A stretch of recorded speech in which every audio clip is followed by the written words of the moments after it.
Yeah. Yeah.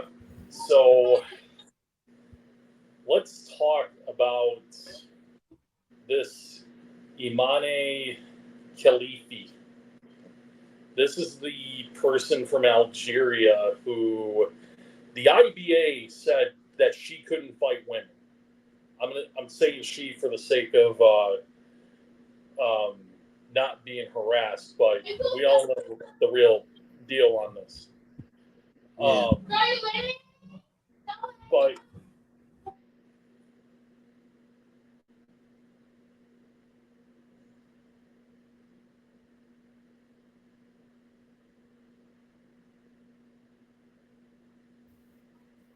Yeah. yeah, so let's talk about this Imane Khalifi uh, fighter. So I'm gonna pull some,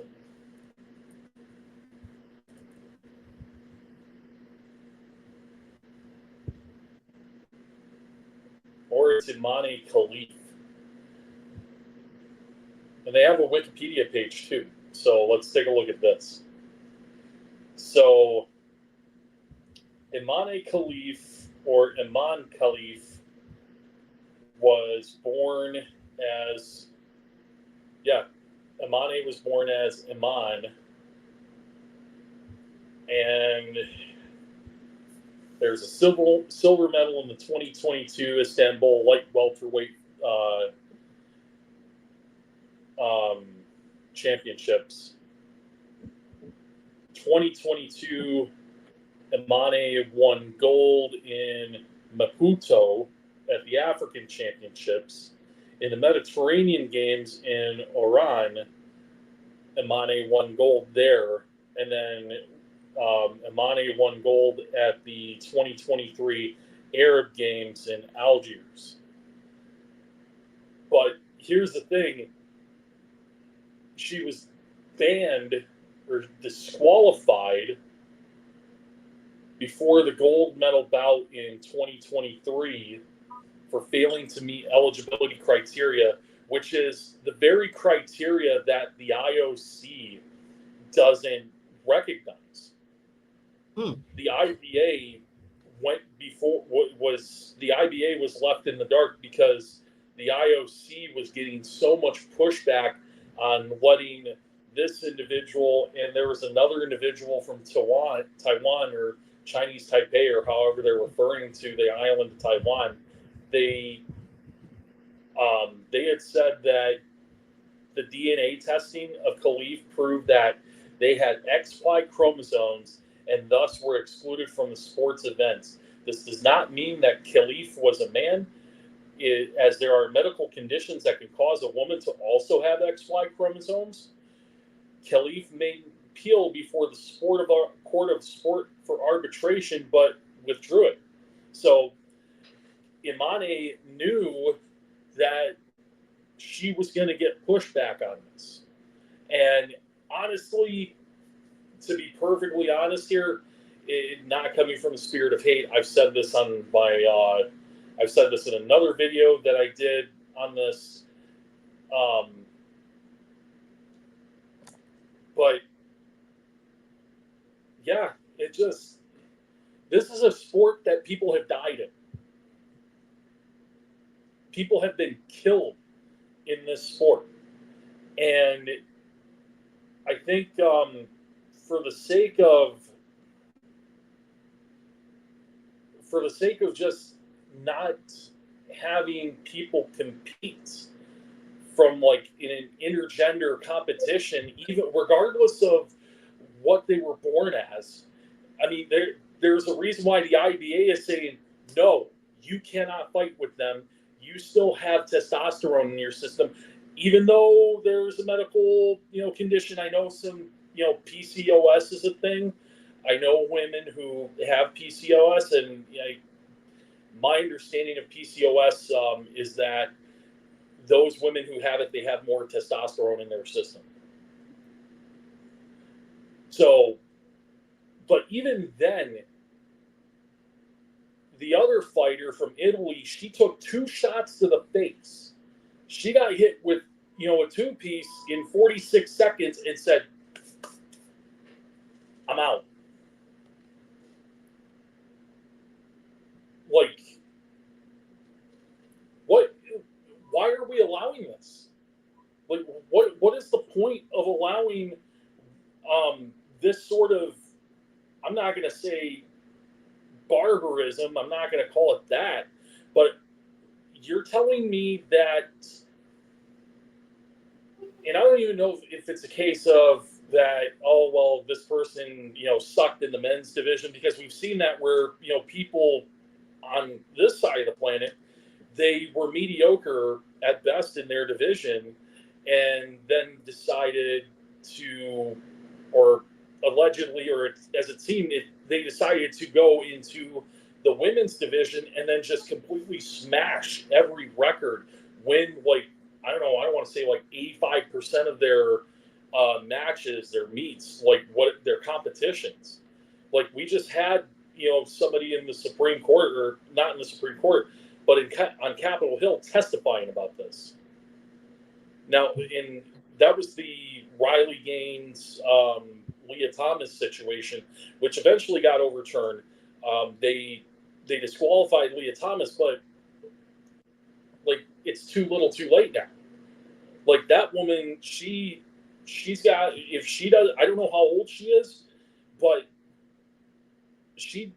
this is probably the one shot that she has, unless she qualifies for the 2028 games in LA or the 2032 games, which I think are going to be in Melbourne, Australia. But like, this was probably her one opportunity in her lifetime to win a gold medal, and like, what does she do now? Well, John A., this is, a very, and I like to say this for that woman that worked so hard and to get to that point, only to go through this situation.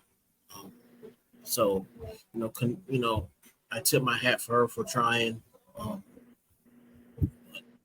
Totally not fair to her, the situation that she was put in. I mean, I still believe that there's an agenda. I mean,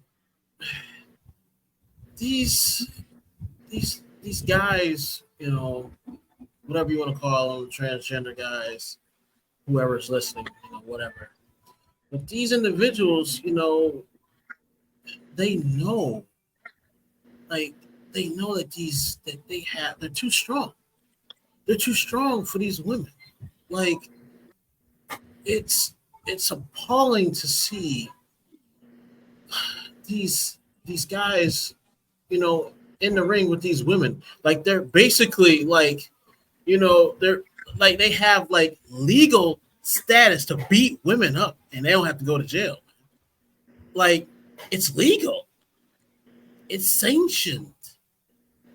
Like, if a guy wanted to just say, oh, I am, I'm trans, and go in a ring and just wanted to like put out some revenge on women because he didn't like, girls when he was a child, and he could just go bananas in a boxing ring and it's accepted, like, we have a big issue here. I mean, this is one thing I do believe. I do believe that, yeah, we can be equal. I believe in equality. But put the trans guys against the trans guys, the women against the women, the men against the men. Period. That's how you solve that problem. Even then, like, even at that point, I would still rather see somebody who, let's take Imani's situation. I would rather have seen Imani fight somebody in a men's division, regardless of whether, she looks feminine or still looks masculine, whatever the case is. I don't care. I would have rather have seen that than see, this like cheap attempt at recreating Andy Kaufman's pro wrestling days in the 70s. And that was, dude, I know it sounds funny. I know I'm being ridiculous, but at least then we know pro wrestling is it's not real. It's choreographed. It's staged. They're calling their spots in the match, like even though sometimes people can hear them, that's neither here nor there. But even then, like, if you're going to have somebody,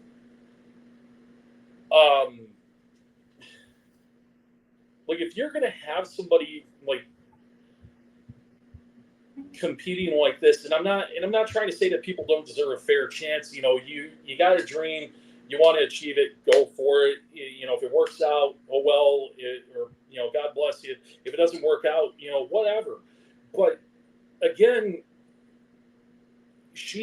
the other one I think, which was Andrea Carlini.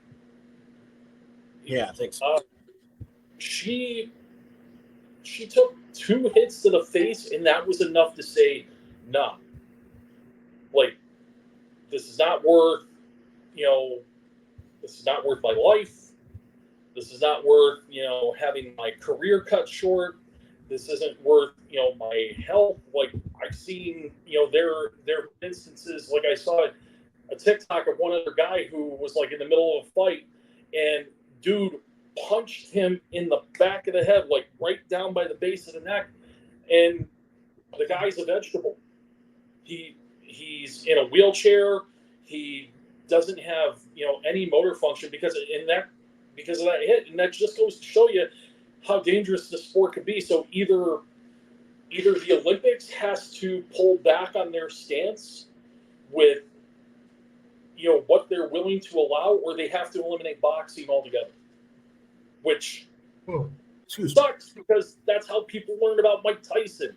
That's how people learned about these other great fighters, is through the Olympic Games. Because Tyson, when he was in the Olympics, even though it was here in the United States at that time, because we had something, the Cold War, and we were still salty with Russia, and even though we still are now, but I can't in good conscience, like if that were my daughter and I knew she was going up against somebody who was transgender, I wouldn't. I tell her, you got to stop that. You can't go in that ring with them. They'll kill you. Yeah, bro. I understand what you mean, what you're saying. But I don't see the Olympics pulling back. They're too woke. They're too locked in. Just gotta base the facts, man. This ain't even about woke. This ain't even about being woke. It's not about D I A B C D E F G. I don't care. This, like, your life. You're putting your life in harm's way by getting in a boxing ring, and it's like there are fighters who have taken shots to the face, and they're going into convulsions because they're like, something's going on in here where they took a hard enough shot to where, like, the brain doesn't know what to do with itself. Yeah, I get it. I know it's more than, I know what you mean. I know what you're saying. It's more than just woke, but that's what I see right now. They have an agenda, and that's why they're in this ring. If there probably would be like a backlash if they pull back now, and you would hear it all over the TV. If like in the next 4 years, they'll talk about it and have like some explanation of why they can't have transgender boxers in the ring with women anymore, and then you'll hear it all over the news and stuff. Just like you hear now about even with the Christian stuff, with the mocking on the Lord's Supper. It was on The View, and I seen Whoopi Goldberg, and she said, if you don't like it, turn the TV off. She was talking about Christians. Like, what you mean, turn the TV off? So if we go up as Christians, so let's use the same logic here. So Whoopi Goldberg, if I came up and I started a business where I made cake for weddings, and an some type of lesbian couple, whatever, came in, and I said, "Oh no, I have my Christian beliefs. I don't want to make this cake because of what I believe." Just tell them to walk away, right? Because they just need to just walk away and don't think about it. Just go to another cake shop.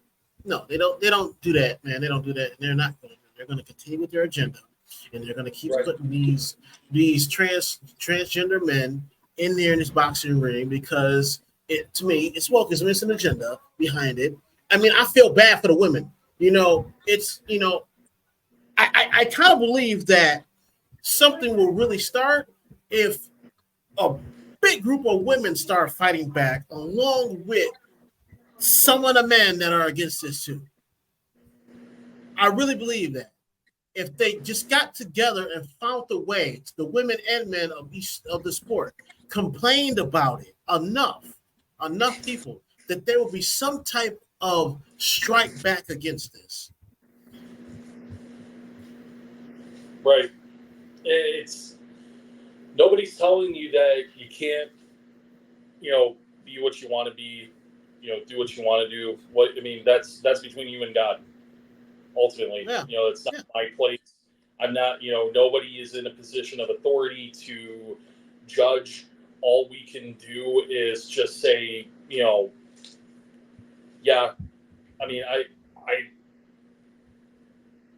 There's things that you have to, come with some grace on, like especially, with that community, because at the end of the day, they're like, it's, they weren't told. I don't know. I don't know if it's just a position that they weren't told that, that it's fine. It's just, or that they're doing wrong. It's not, I don't think it's anything like that. The issue that I have is that it is a mental health issue. It's a mental health thing. So, like somewhere along the way, like we all pretended to be professional wrestlers or Power Rangers or superheroes and what have you. But at some point, the acting goes a little too far.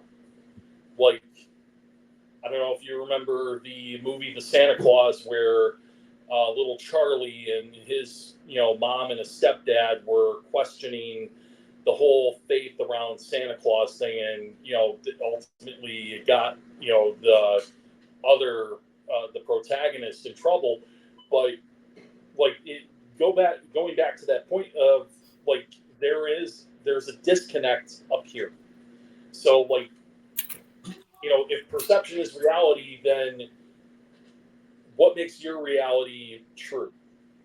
Because I look at for instance, I look at somebody and my reality is telling them that is a female, that is a male, regardless of what's going on in their head. So in their brain, they might not identify that way. So their reality is that, well, I look like a man, but I'm not. Yeah. So if perception is reality, whose reality is real?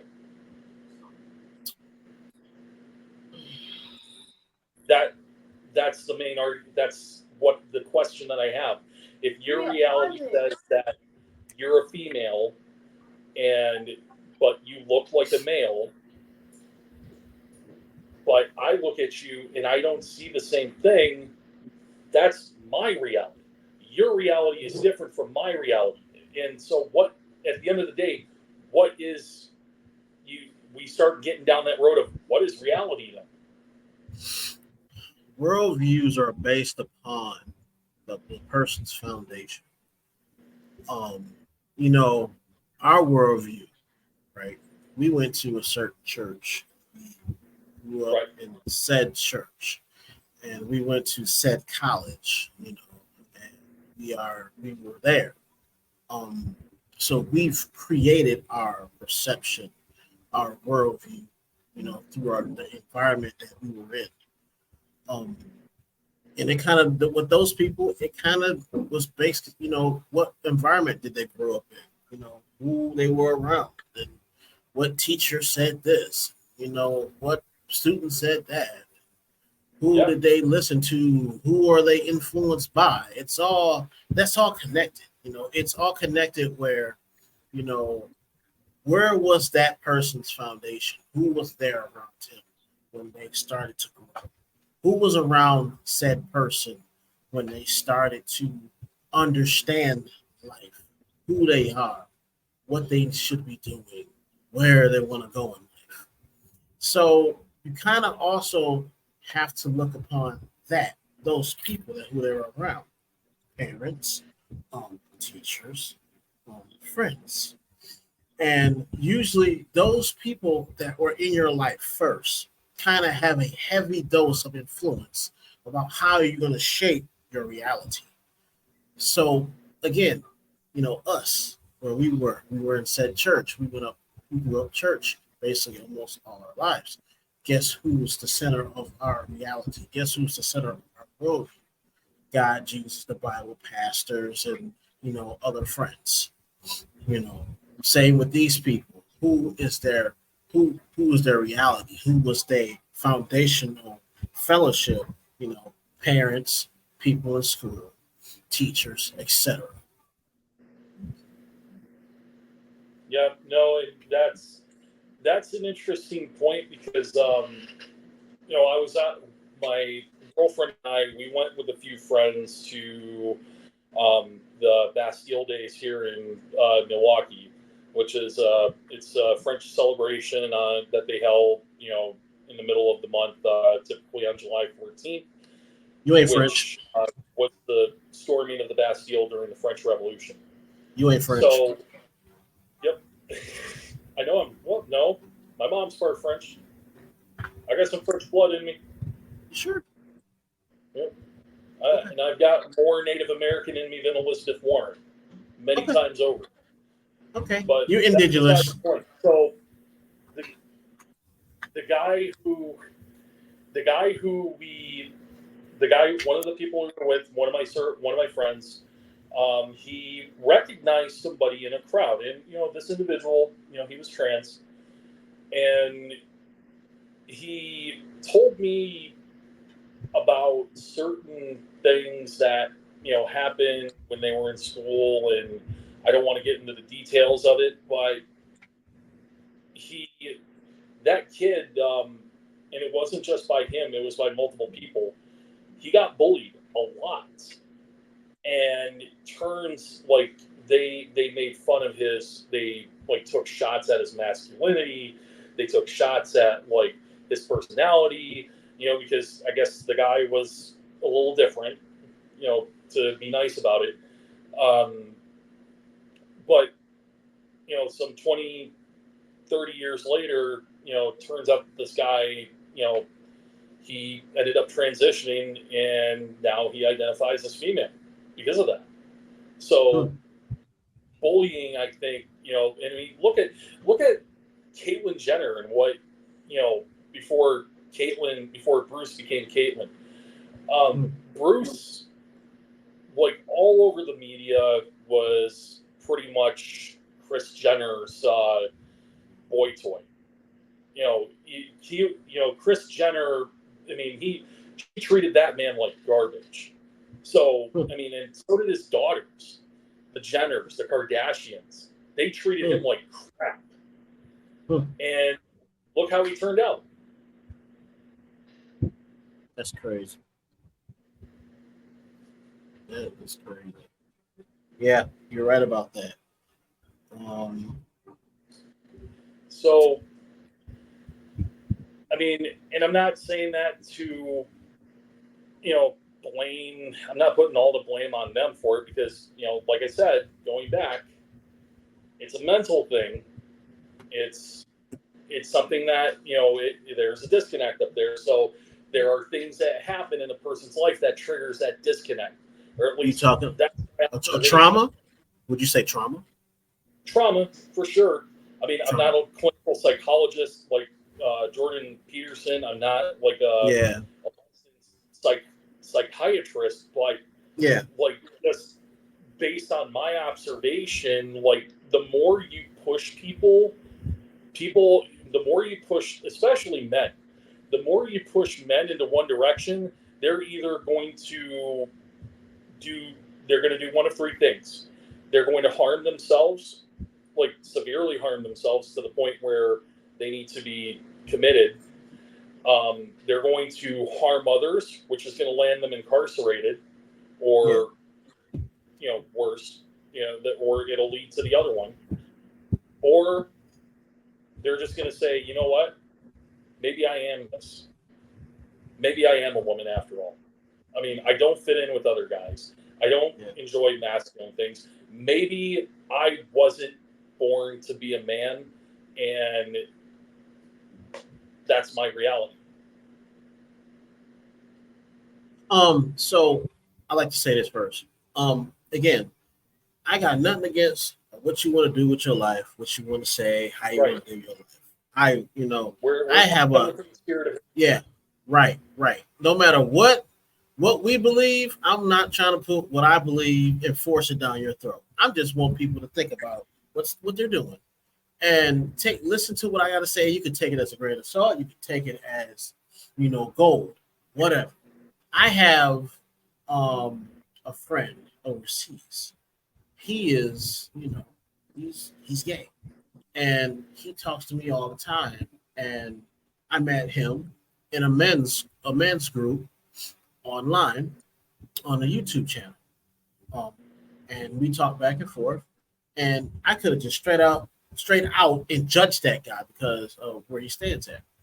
But he still believes in Jesus, and he also believes that God truly wouldn't accept his lifestyle, but he believes in God. And there are some people that say that, oh, you can't be a Christian and be gay. Well, you actually can be, because one is a state that overcomes all sin, right? You can start off as a Christian and then all of a sudden just practice those sins, right? You can still sin. Yeah. That is a sin. Yeah, it's a sin.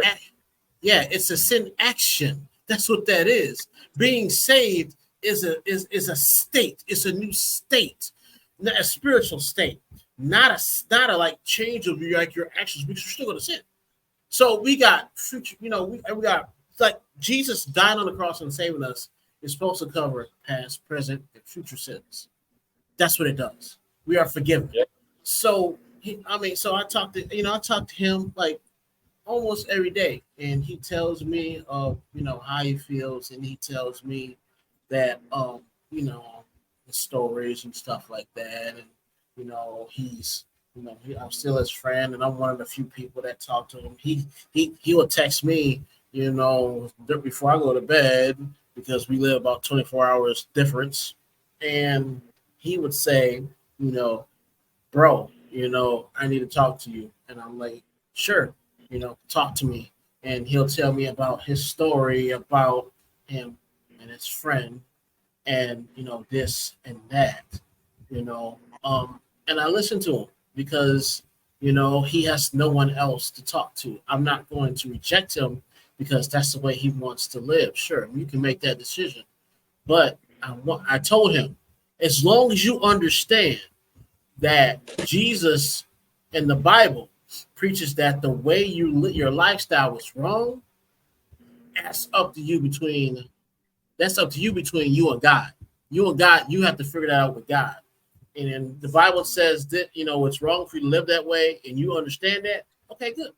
That's what I told him. I said, as long as you understand that that's what the Bible says, we can agree with that. Good. Okay, do what you need to do. I'll talk to you. I'll be here. I'm here to witness. I'm here to help you out. I'm listening to your issues. You know this already. So as long as I tell him all the time, as long as you know that, bro, I'll talk to you. I'll hang out with you, because one day he might stop doing that sin and then just become normal, so to speak. He might just become straight again. So go ahead. Sorry. I have nothing against those people. You know, I'm a likable person. I'll talk to anybody that wants to talk to me, no matter what's going on. But you uh you have to just remember that, you know, that if you're going to be a Christian too and call yourself a Christian, you got to know that your actions are sin. That's it. So, just to kind of illustrate that, I have this video that I found that I did have a fun week. they're entitled "From Gay Pride Parades to the Cross of Jesus, One Man's Amazing Testimony."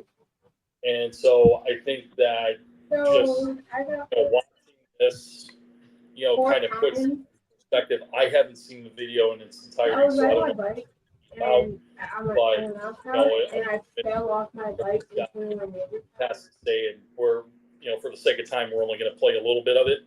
But it just kind of, hopefully it'll add some context to what the reveal is saying here. So, kind of pay attention to what's said. It's from 700 Club. So, 700 Club, I just know it's Pat Cannon. But, what he has to say here.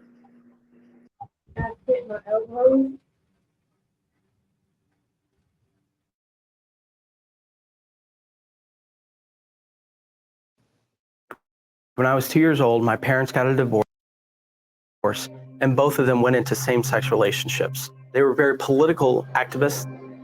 They joined the local board of directors of GLAAD. They took me with them when I was very young to gay clubs and bars and pride parades and events and campouts.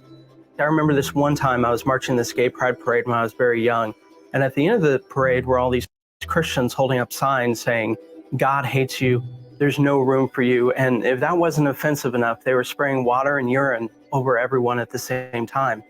I looked at my mom and I said, "Mom, why are they acting like this?" And I will never forget her words. She said, "Caleb, they're Christians, and Christians hate gay people." And so I really grew up not liking Christians. I judged the whole community based. And I had some friends who were always trying to make me into a Christian. So one of them invited me to a Bible study, and I figured I'd go. My plan is very simple. I'm going to go and I'm going to be a ninja Christian. I'm going to pretend to be a Christian, learn about the Bible, and then dismantle their arguments for Christianity. And I kept on going. I wanted to prove Christianity wrong, but here's what I learned, that Jesus was not like the people on the street corners, that Jesus's life was actually proving my worldview wrong. And I also learned that Jesus had very deep theological convictions, but he also had very deep relationships with people who are not like him and people who are marginalized and outcast and pushed aside not only by secular society, but also by religious society as well. And I gave my life to Christ eventually, and I wanted to become a Christian, and I decided to become a pastor pretty much all within the span of a week. And I remember telling my parents, I was a 16-year-old teenager coming out as a Christian to my 3 gay parents. They disowned me for a while. They kicked me out. They didn't want to have anything to do with me. The same frustration and the same treatment and the same extremism that they feared from the people on the street corners, they gave to me at the same time.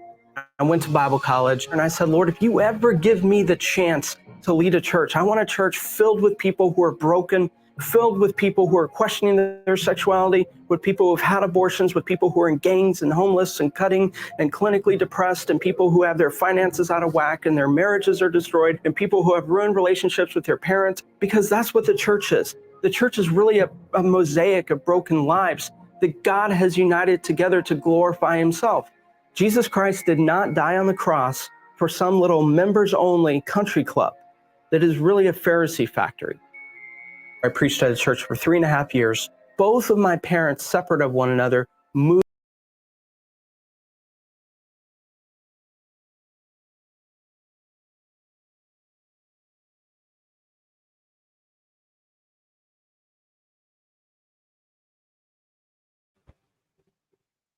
You gotta unmute yourself. Unmute yourself. When it comes to what he was saying, like, I believe that every gay parent is Christian child is the way that, that individual had, I can't say that they've had the same experience. I believe that there are gays out there that are genuine Christians, especially with their own children, because in order to receive tolerance, you have to be tolerant, right? So, like, I know that the church, some churches, they're willing to tolerate a little more, even though it goes against some biblical teaching. But I think, that just kind of the experience that you were talking about is, it's not, when you convert to Christianity, it's not like an automatic change. Like, it's not boom, Christian, gone. Like, it's not like putting in a different microchip or installing kind of software. It's that change comes over time, and you're still going to fall, but just because that you're going to have areas where you're falling doesn't mean that it's completely pointless. Yeah, first of all, I like to say that's an awesome testimony. That was a good video, man. I didn't see that video before, but when you pop that up, man, just listen to what he said and what he went through, and then his parents disowning him. Interesting enough, it happens the other way around, right? Yeah. When the parents are the Christians and the kid is the one that's practicing, said sin or whatever, and the parents disown their child. So it happens both ways. Yeah. I mean, you're right about that. It's we should wait. The church is a spiritual hospital. Okay. When you go to the hospital, they don't just kick you out of the hospital because you don't come completely like almost dying or whatever. You're sick. You're sick. You need the hospital. You should go.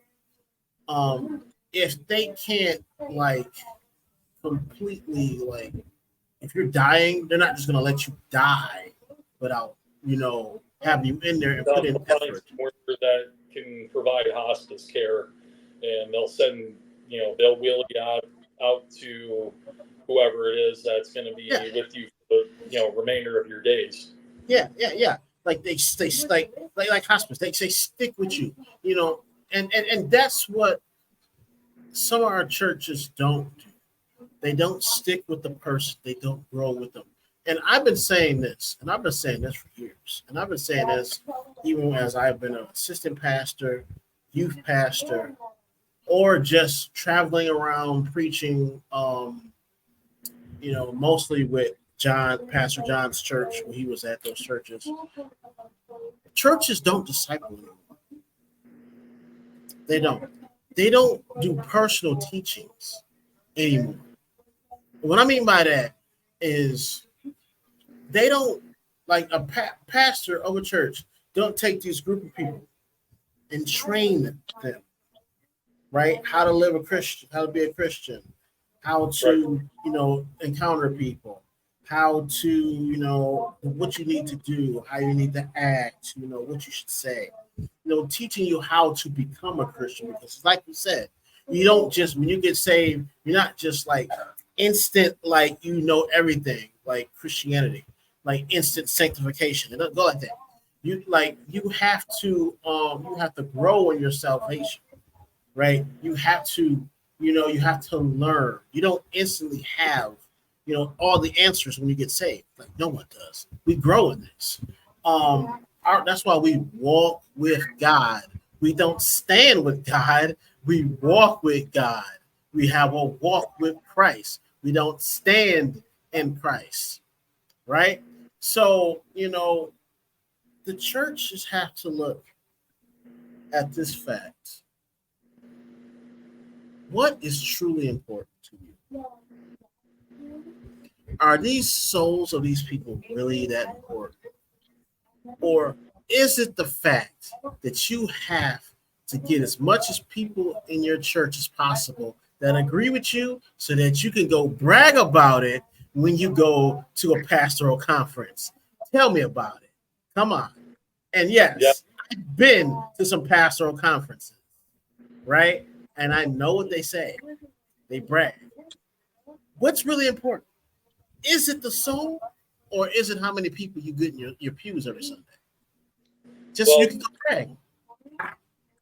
Yeah, because I mean, if you're going to run a church, you're either going to run a church, working a 40-hour-a-week job, where the money doesn't matter, or you're trying to. I mean, ultimately, you got to get seats in because, and I hate to say it, because it's that side of the church that everybody likes to talk about, that it's just the preacher trying to swindle money out of the congregation and out of the public. And genuinely, like, there are only a few people that I've crossed paths with that they've taken a ministry, they've set their roots in, like, they've turned like a space in like a shopping center, and they turned that into a house of worship. And then eventually, the Lord's blessed them with a better building. It's not a brand spanking new building. It's not one that you go to the church coffers and you find a contractor to build you a brand spanking new building. But it's still, church is the people. The church is the people. It's not brick and mortar. It's not wooden studs and cross joints and cross beams and foundation and brick and stone and all these things that are inanimate. It's the people. It's the people that make the church. It's like I think that's where the American church is losing its place. And some denominations are trying to get back to it. There are people who are coming to the faith, and maybe this next generation, I don't know, I kind of see this next generation kind of like saying, turning around and pushing back on like all these people that are trying to convince them that this is great, this is good for everybody, because like at the end of the day, you just end up hating other people because of the way that they look. I mean, like, I remember like when we had history, or when we were in social studies and we learned about slavery. I mean, you and I, we've known each other since before we kindergarten. So like sitting in those classrooms and being taught slavery at an early age, that's kind of got people like giving the side eye to one another. But getting back to that point of the people, it's like that's kind of where I think American Christianity has kind of lost its way, is that we're so focused on being comfortable and telling other people's truths that we're not telling the truth. Like, the truth, if you really love somebody, you're going to tell them the truth, regardless of whether it's going to hurt them or not. But it doesn't mean that you go and be a jerk about it and you slam them. You just like, look, man, like, you're not this person. Like, this is not how it's supposed to be. You got to get back to you got to get back to the square. You got to get back to square one. Like, you have to, and that comes from a place of being able to look at yourself in the darkness. Like I said this, I think I said this earlier. People have to be afraid to see themselves in the darkness before they can see themselves in the light. Once you see yourself in the darkness, then you understand who you truly are. But people don't want to hear that, and I think that's where, like, that's ultimately, that's what that's what it coming down to when, you know, we make that profession of faith, is that we look at ourselves. We've seen ourselves in the darkness. We've seen ourselves like, you know, like, I'm going to say something real silly here. Say it. In the middle of the night, when I'm you know, walking around the house, if I see anything that I could possibly see my reflection in, I don't look at it.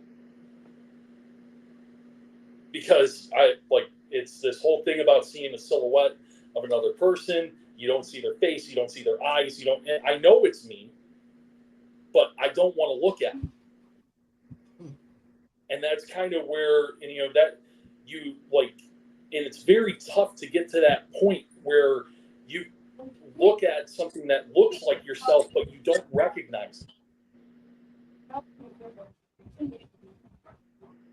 So, that's what, you know, that's what it means to, you know, be a sinner. You're looking at things that you're not comfortable with, that you know, we want to, like, you know, we want to believe that we're good people, you know, and that there's inherent goodness, and that there's nothing, you know, there's absolutely nothing wrong with us.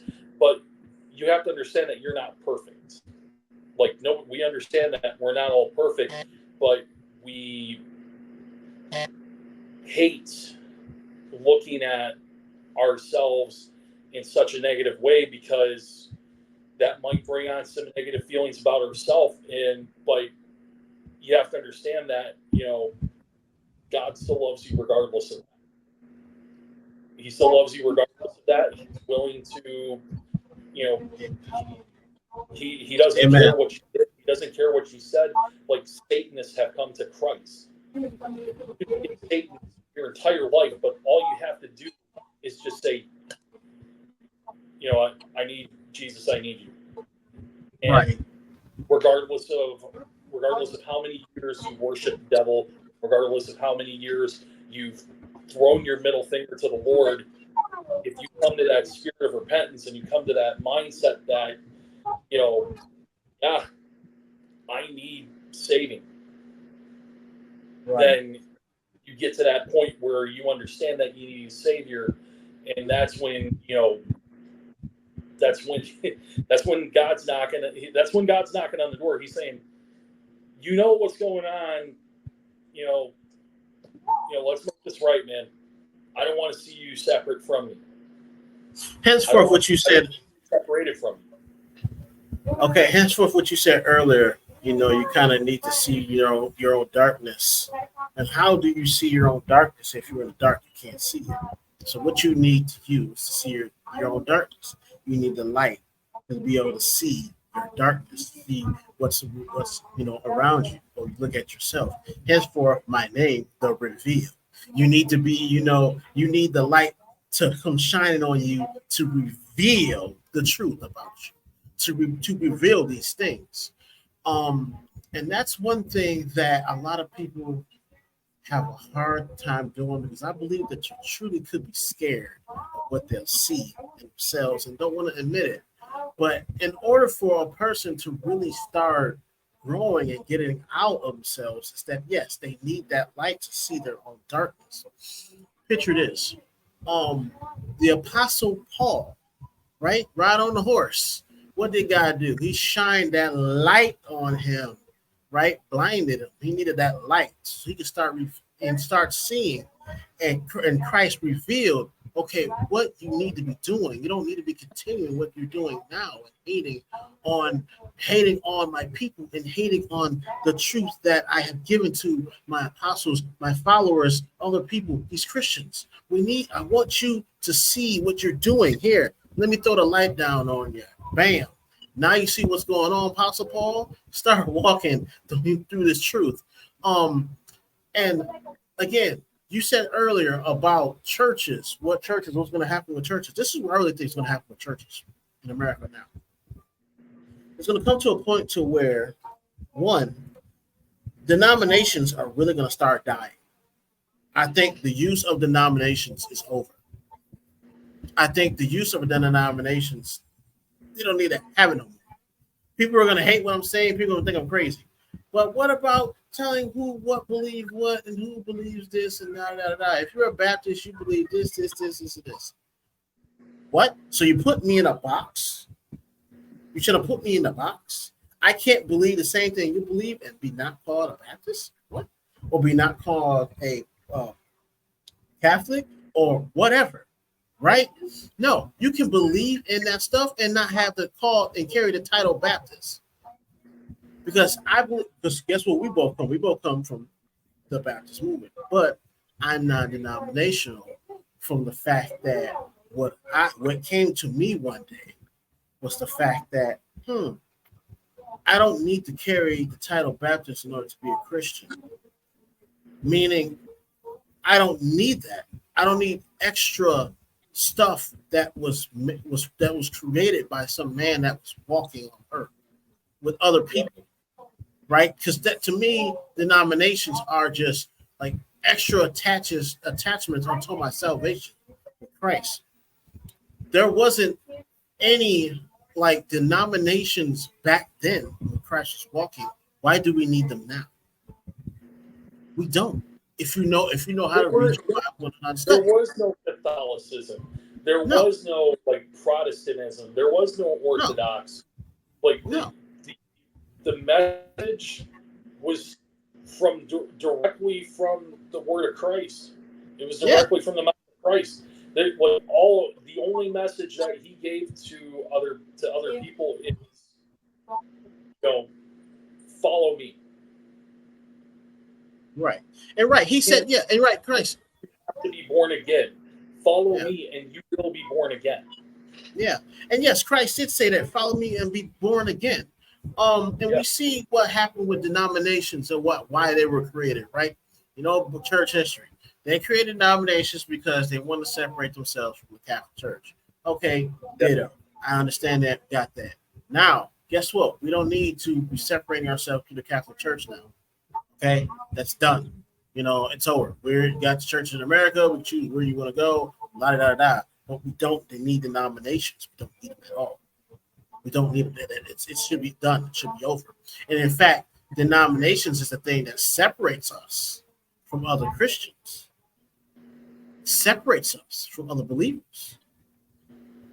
And I can't get that Bible verse on top of my head, but it says something about what if I call you, if I say if I am a Christ, if I am a Paul, if I am a John the Baptist or whatever, and then Paul, and I think the writer is Paul, and he said, is Christ divided? Like he asked a question, is Christ divided? And when I read that Bible verse, and I forgot, I don't know, I forgot when, but when I read that Bible verse, I was like, what? What is he saying?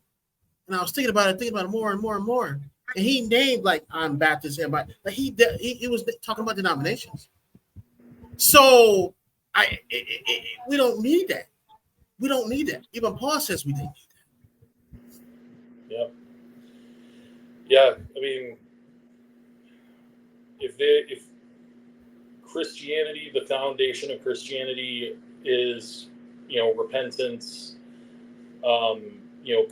accepting Christ as the Savior. I mean, just as the thief did on the cross, right next to him when he said, remember me when you enter thy kingdom. And Christ said to him, surely this day, you will see me in paradise. So, but we're going to close on that. Thanks for watching, and we'll be back next time. Yep.